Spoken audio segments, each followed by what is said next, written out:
This is a short project that you are going to determine proportions using Bisquick. So this is the back of a Bisquick box, and Bisquick is something you'll find at the grocery store that you could make pancakes out of.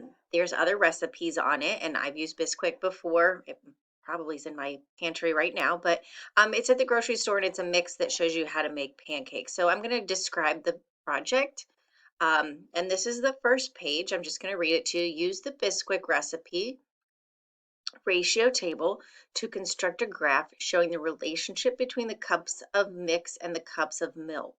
So just for this first page, if you're looking at the back of the Bisquick box, if you want to make 14 pancakes, they give you a mix. They say you need 2 cups of Bisquick mix and 1 cup of milk. So you're really just going to look at milk in cups and mix in cups.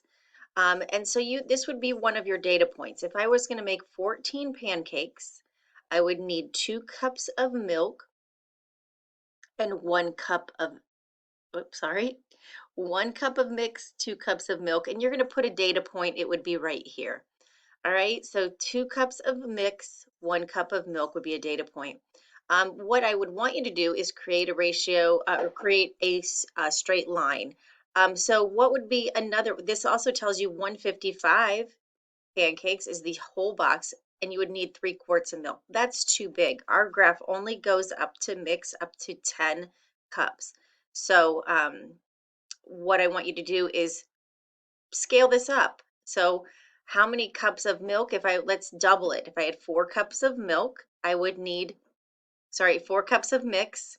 How many cups of milk would I need? So I need you to think about that if you're going to double your recipe. So let's say you want to make 28 pancakes. How much mix and milk would you need? And I need you to do at least 3 data points to create a line graph. Then you're going to go onto this page. Based on the graph that you created using the ratio table, select the following statements that are true. So you can highlight them or just let me know which ones are true. And you're going to take a minute and just read these over and just your best estimate of which ones are true. The next page, you're going to fill out a graph. And so again, let's look at the Bisquick mix. If I had 14 pancakes, I need 2 cups of mix. 14 pancakes, 2 cups of mix. So you're going to fill this in. So if I needed 7 pancakes, how many cups of mix would I need? Again, 28 pancakes, and you're going to fill in all these blanks. Also on the back of the pancake mix, you can make a different recipe that is called the ultimate pancake, and it adds some oil and some sugar and other things that weren't in the other recipe. So I just need you to complete the chart that represents the relationship between the tablespoons of sugar and oil. So you're going to look at sugar and oil in this recipe. So to make what they have the recipe here, which makes, they don't tell me how many it makes. If I have sugar in this recipe, it's 3. And then in this recipe, oil is 2. So it's a 3-to-2 ratio, and you're going to fill this out.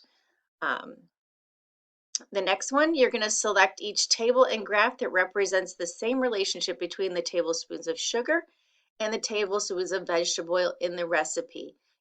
In red, use your data from the previous page will help you to fill out that chart. The Bisquick box has another recipe. Look at the strawberry shortcake recipe and answer the questions on the next page. So this is a strawberry shortcake recipe. It makes 6 shortcakes. It's on the back of the box also.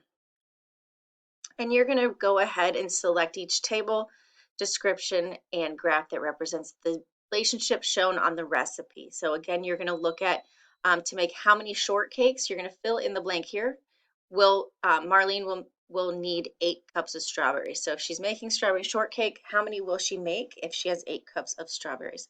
If you have questions about this, you can email me and I can help you out with this.